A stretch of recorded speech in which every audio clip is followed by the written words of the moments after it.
Et yop, bonjour à tous et bienvenue aujourd'hui pour un nouvel épisode de Sagesse et Succès, le podcast d'un lifestyle inspirant. Alors aujourd'hui, comme vous avez pu le voir dans le titre, nous allons parler d'honnêteté et de transparence.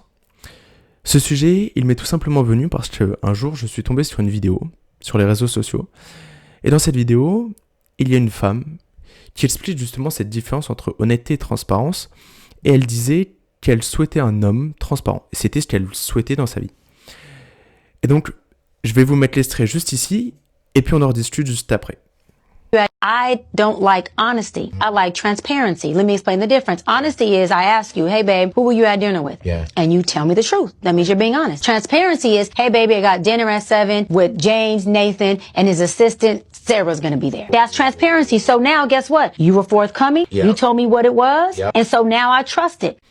Et donc, ça c'était l'extrait. Forcément, lorsque j'ai vu la vidéo pour la première fois, je me suis interrogé. Je me suis dit, déjà, c'est bizarre, pourquoi ne pas vouloir de quelqu'un d'honnête ? Est-ce que finalement la transparence, c'est pas un peu trop demandé ?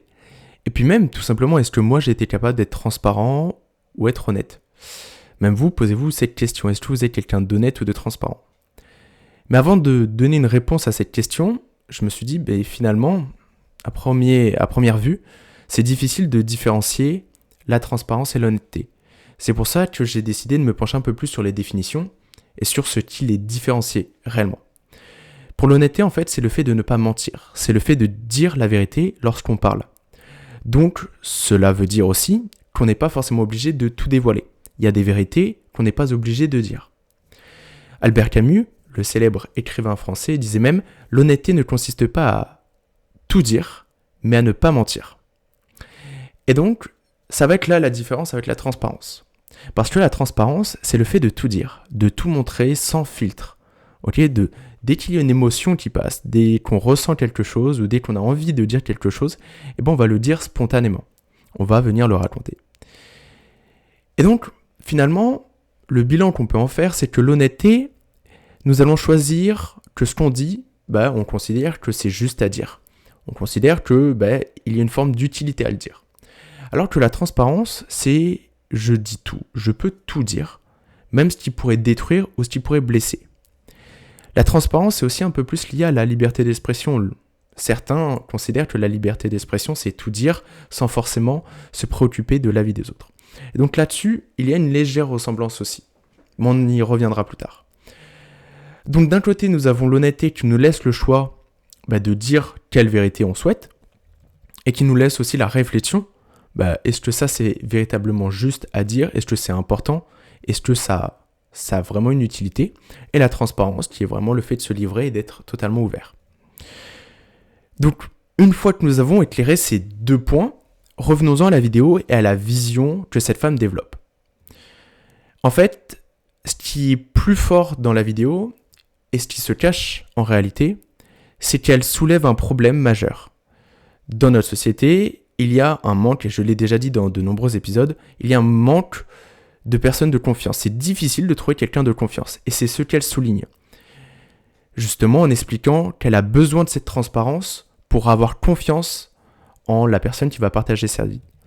Et donc pour elle, la solution, c'est de vouloir quelqu'un de transparent, quelqu'un qui va tout lui dire. Parce qu'elle n'a pas envie de se prendre la tête, elle n'a pas envie d'avoir des doutes constants, elle n'a pas envie de devoir imaginer, son imagination aussi va lui jouer des tours. Elle n'a pas envie de douter constamment, qu'est-ce qu'il fait, où est-ce qu'il va, avec qui. Elle a besoin plutôt de quelqu'un qui vienne lui dire directement ce qui se passe dans sa vie, ce qu'il ressent aussi. Donc ça, c'est le premier point. Parce que forcément, la transparence, pour elle, permet d'éviter le mensonge. Et donc, elle a envie de vivre une vie de couple beaucoup plus simple, beaucoup plus tranquille et sereine mentalement, surtout. Mais attention, est-ce que finalement la transparence est la bonne réponse ? C'est la bonne solution ? Est-ce que finalement la transparence ne tue pas finalement le mystère, cette petite flamme d'amour et peut-être même la confiance que l'on peut avoir en son ou sa partenaire ? Alors pour le mystère, je pense malheureusement que oui. Car en fait, je pense que c'est bénéfique d'avoir son petit jardin secret, d'avoir des vérités qu'on ne dit pas forcément. En fait, tout ce qui est vrai n'a pas forcément besoin d'être dit. Et c'est comme tout ce qui est dit n'est pas forcément vrai. C'est pour ça que quelqu'un qui ne vous dit pas forcément tout, il ne vous ment pas pour autant. Peut-être qu'il n'a pas forcément besoin, qu'il n'estime pas forcément ça juste de vous le dire. Et ce qui est totalement légitime pour lui. Et puisque chacun a son jardin secret, je pense que dans un couple, chacun doit garder sa part d'individualité. Certes, le couple, c'est quelque chose d'important, c'est une unité à part entière, mais c'est un plus. C'est l'association de justement deux jardins secrets et deux individualités qui créent justement ce bonus-là. Mais donc il faut arriver à respecter ces trois entités, la première personne, la deuxième et le jardin commun entre guillemets.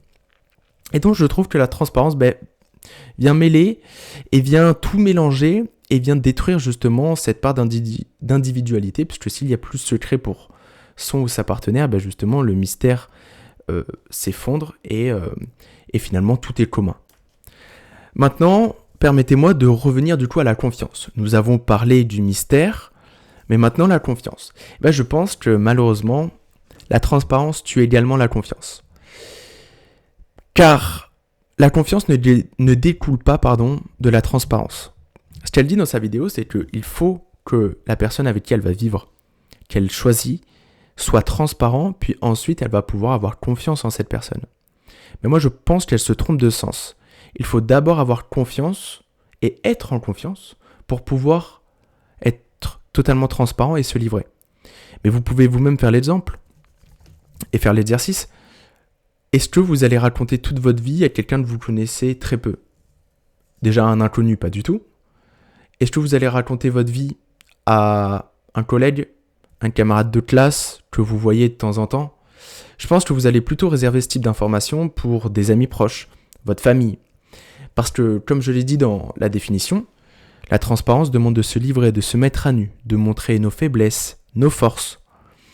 Et donc, c'est très important de justement avoir confiance et de faire confiance à l'autre pour ensuite pouvoir se livrer. Et l'inverse, je pense, est très difficile à obtenir.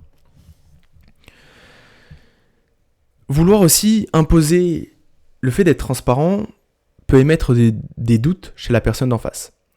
Parce que si à chaque fois vous voulez que je vous donne toutes les informations que j'ai dans ma vie, tout ce qui se passe précisément, je vais me dire soit vous n'avez pas réellement confiance en moi, soit finalement vous voulez des infos constamment sur moi et c'est assez bizarre.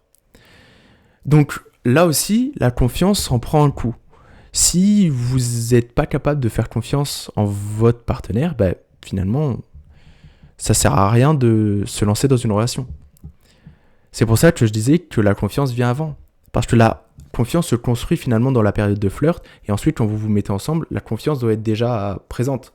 Sinon c'est pas possible, l'équilibre est déjà cassé. Et donc la confiance, il faut l'avoir au départ.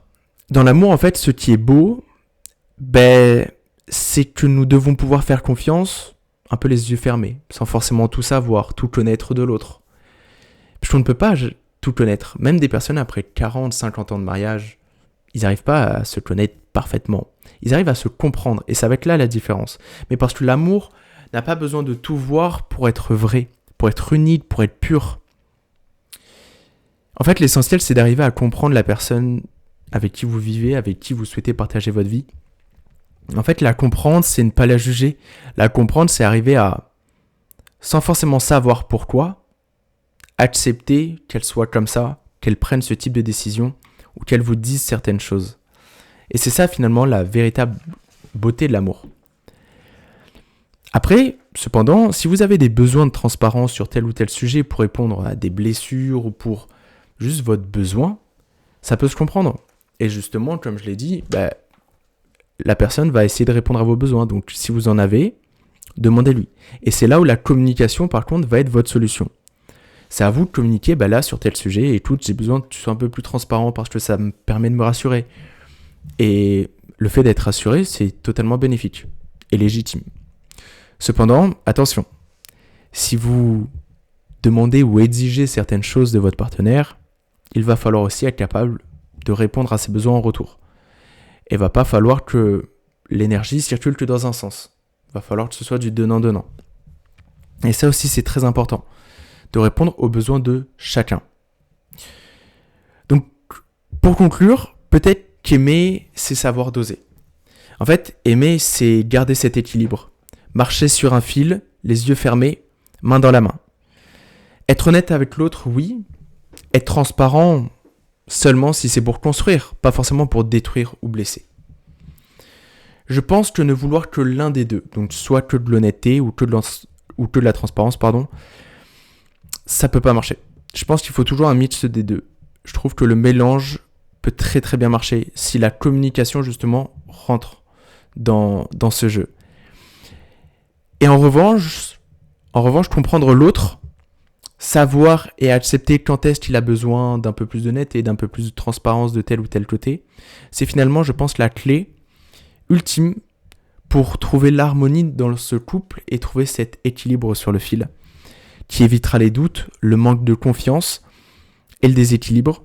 Et tout cela va pouvoir améliorer aussi votre communication. Sur ce, c'est la fin de cet épisode. C'était un immense plaisir de le faire avec vous.